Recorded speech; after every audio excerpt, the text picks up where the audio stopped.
मेरा नाम श्याम है, श्याम सुनार। मैं मराठी महानगर पेपर में काम करता हूँ, पत्रकार हूँ। आपकी बातों से मतलब मेरे पास शब्द नहीं है क्या बोलना, लेकिन ये मुझे लगता है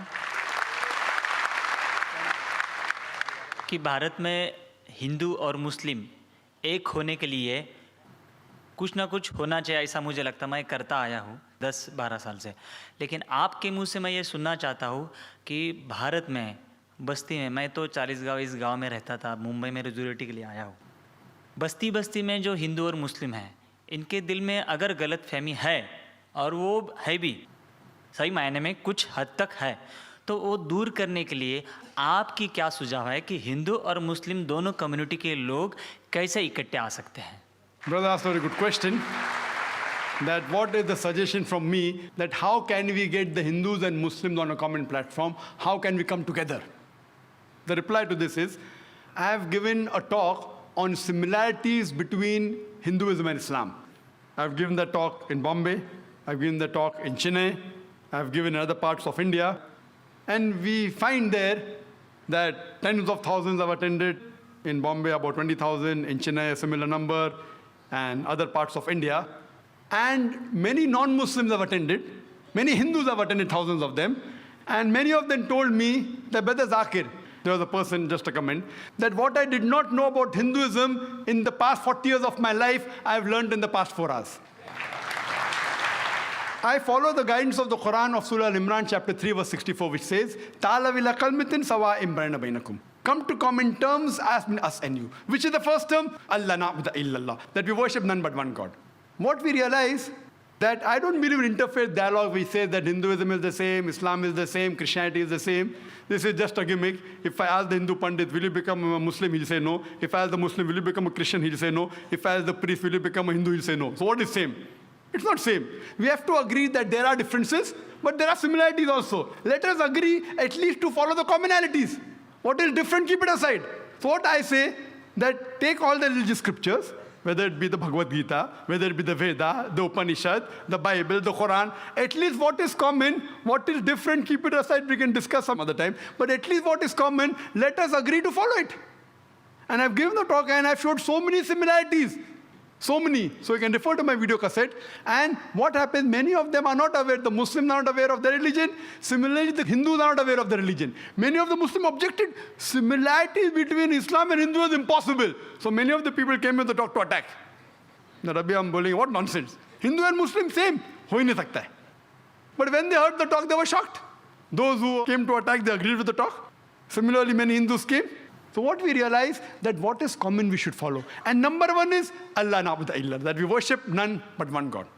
That's the most common thing, and which you can give quotations. And we can give quotation from the Vedas, from the Bhagavad Gita. It is mentioned in the Chandogya Upanishad, chapter number 6, section number 2, verse number 1. Ekam evidityam, God is only one without a second. It's mentioned in the Shvetashvatara Upanishad, chapter number 6, verse number 9. Nachasya kasij, janita na chadipa. Of him, there are no Lord. He has got no parents. These are Sanskrit quotations. That means Almighty God has got no parents. He has got no Lord. Furthermore, if we analyze, it is mentioned in the Shvetashvatara Upanishad, chapter number 4, verse number 19. Natasti pratimasti. Of that God, there are no images. There is no pratima, there is no photograph, there is no idol, there is no image. Same thing in Yajurved, chapter number 32, verse number 3. Natasya pratimasti. Of that God, there are no images. So if you go back to your Vedas and your religious scriptures, it speaks about one God. So people many a times are not aware of the scriptures. And when the question just a couple of days back, I had given an interview to Star News. They asked me, Brother Zakir, what is your view regarding Vande Mataram? Can the Muslims say or not? I said, what do the Muslims say? I'll come to it afterwards. I'll first tell you what the Hindu scriptures say. He was shocked. What do I mean by that? I said, if anyone who's a scholar of the Veda agrees that God has got no pratima. So when you say Vande Mataram, that this country is my mother and you call it God, a person who's a scholar of the Veda, I'm not talking about the normal people who don't know about the scriptures. But you ask a scholar, he will say that Vande Mataram goes against the Vedas. Because Vande Mataram in no less than 3 places it says, I bow down to thee. I worship thee. if you see about the Arya Samaj and you see the various top scholars, they think according to the Vedas, idol worship is not permitted. There are verses in Bhagavad Gita, chapter number 7, verse number 20, which says that you should not do idol worship. So here when we go back to our scriptures, unfortunately, they believe in a form of pantheism. So even according to the Vedas, if you're a good scholar, this song, Vande Mataram, that I bow down and I worship thee, as I quoted in Sanskrit about Upanishad, it's against. Even in Islam, there are 12 lines which are objectionable. 3 times it is said, Vande Mataram, which means I bow down to thee. If once it says that this country is my mother, once it says I will kiss the feet, once it says about the divine things, about the smile, talking about divinity, it calls it Lakshmi, it is called Durga, all these things are objectionable. We Muslims, we love this country, but we will not bow down to anyone but to Almighty God. Even a mother who has born in a womb for 9 months, we love her, we respect her, but we will not bow down to our mother, to our own mother. The number one human being who we love and respect in the world after Allah subhanahu wa ta'ala, it is Muhammad sallallahu alaihi wasallam. We will even not bow down to our Prophet Muhammad, peace be upon him. Is it required that we should sing this song, Vande Mataram? It is a political gimmick. Politicians, they thought they'll get the vote bank. They even made a gimmick on the date.